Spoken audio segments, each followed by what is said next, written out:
ભરૂચ નર્મદા જિલ્લા હિત રક્ષક સમિતિ દ્વારા શહેરના મધ્યમાં આવેલ હોસ્ટેલ ગ્રાઉન્ડ ખાતે સમિતિના પ્રમુખ ખુમાનસિંહ વાસિયાની અધ્યક્ષતામાં ગંગા સ્વરૂપે વિધવા બહેનોનું મહાસંમેલન યોજવામાં આવ્યું। આ સંમેલનમાં ભરૂચ અને નર્મદા જિલ્લાની ગંગા સ્વરૂપા વિધવા બહેનોની ગુજરાતની સંવેદનશીલ સરકાર દ્વારા આપવામાં આવતી સહાય બદલ હકારાત્મક નીતિ વિશે નિર્ણય લેવા બદલ વિધવા બહેનોની સરકારનો આભાર માન્યો હતો। ગુજરાતભરમાં ભાજપ સરકાર દ્વારા 21 લાખથી વધુ મહિલાઓને વિધવા સહાય આપવામાં આવી રહી છે, જેમાં ભરૂચ જિલ્લાની વાત કરીએ તો જિલ્લામાં પણ સરકાર દ્વારા 70,000 કરતાં વધુ વિધવા મહિલાઓને 1250 માસિક સહાય પોતાનું જીવન નિર્વાહ માટે સરળતાના ભાગરૂપે આપવામાં આવે છે, જેથી વિધવા મહિલાને જીવન જીવવા કોઈ પર નિર્ભર ન રહેવું પડે। સરકાર દ્વારા કરવામાં આવેલ સહાયના હકારાત્મક વિષયક નિર્ણય લેવા બદલ મહિલાઓએ આભાર માન્યો હતો અને સરકારને રજૂઆત કરી વિનંતી કરી હતી કે આવનાર સમયમાં સરકાર 1250ની સહાયમાં વધારી 3000 કરી આપવામાં આવે। આ તૃતીય મહાસંમેલનમાં ભરૂચ નર્મદા જિલ્લા રક્ષક સમિતિ સ્વયંસેવકો કે જે કોરોના કાળ દરમિયાન મૃત્યુ પામ્યા હતા તેમના માટે 2 મિનિટનું મૌન પાડી શ્રદ્ધાંજલિ પાઠવવામાં આવી હતી। આ કાર્યક્રમમાં મોટી સંખ્યામાં ગંગા સ્વરૂપ બહેનો ઉપસ્થિત રહી હતી। કાર્યક્રમમાં સરકારના પ્રતિનિધિ એવા ભરૂચના સાંસદ મનસુખભાઈ વસાવા, જંબુસર વિધાનસભાના ધારાસભ્ય ડી.કે. સ્વામી, ભાજપ જિલ્લા પ્રમુખ મારુતિ સેટોદરિયા, ભાજપ મહામંત્રી નિરલ પટેલ, જિલ્લા પંચાયત બાંધકામ સમિતિના ચેરમેન ધર્મેશ મિસ્ત્રી, ખેડૂત સમાજ અગ્રણી દેવુભા કાઠી સહિતના આગેવાનો ઉપસ્થિત રહ્યા હતા। અલગ અલગ પ્રકારની સરકારની યોજનાના લાભ ત્યાં જ આપવામાં આવે છે। જો આ લાભોથી કોઈ વંચિત હોય તો અહીંયા બેઠેલા બહેનોમાં અમારો સંપર્ક કરજો। અમે સતત તમને આ લાભોથી વંચિત ના રહે એવા પ્રયત્નો કરીશું। પ્રયત્નોને ચોક્કસ જ તમને લાભ અપાવીશું।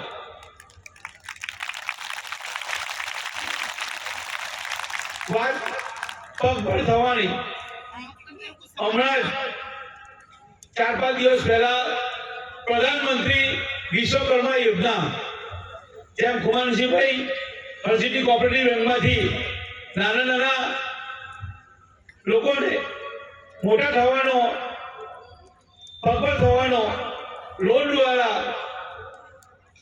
જે અમલ કરે છે, જે લોન આપે છે, એવો જ એક કાર્યક્રમ સરકારનો પ્રધાનમંત્રી વિશ્વકર્મા યોજના છે। તેમાં તમે 5,000 થી લઈને 5 લાખ સુધીની તમે લોન લઈ શકો છો। એનું વ્યાજ પણ નહીવત અને 50% ઉપર તો એનો સરકાર બોજ ઉપાડવાની છે। હાથ કામથી જે પણ વસ્તુ બનતી હશે તેને માટે સરકાર લોન આપવાની છે। મનસુખભાઈના અધ્યક્ષ સ્થાને યોજાયું અને વિશાળ સંખ્યામાં, કલ્પના બહારની સંખ્યામાં વિધવા બહેનો સ્વયં પોતાના ખર્ચે પોતે પોતાના સાધનો લઈને આ સંમેલનમાં આવ્યા નહીં, શાંતિથી તડકામાં બેઠા, એમના પ્રાણ પ્રશ્નો, એમની વેદના અમે બધાએ સાંભળી, સમજી અને વિધવા બહેનોએ જ ગુજરાત સરકાર અને કેન્દ્ર સરકારનો આભાર ઠરાવ મૂક્યો। એની ઉપર વિધવા બહેનોએ અનુમોદન આપ્યું। એમને આશીર્વચન રૂપ મનસુખભાઈ વસાવા, જંબુસરના ધારાસભ્ય ડી.કે. સ્વામી, ભારતીય જનતા પાર્ટી જિલ્લાના પ્રમુખ મારુતિસિંહ અટોદરિયા સહિતના આગેવાન નેતાઓએ એમને શુભેચ્છા સંદેશ આપ્યો। બધી જ વિધવા બહેનોને જે માર્ગદર્શન આપ્યું ને એમને જે પ્રશ્નોને જે વાચા આપી છે તે બદલ હું આગેવાનોનો આભાર માનું છું અને તમામ વિધવા બહેનોની આંખના આંસુ લૂછવાનું જે પ્રયત્ન સરકારે કર્યો છે એ સરકારના ખરેખર વિધવા બહેનો વતી હું ખરેખર આભારની, ધન્યવાદની લાગણી અનુભવું છું।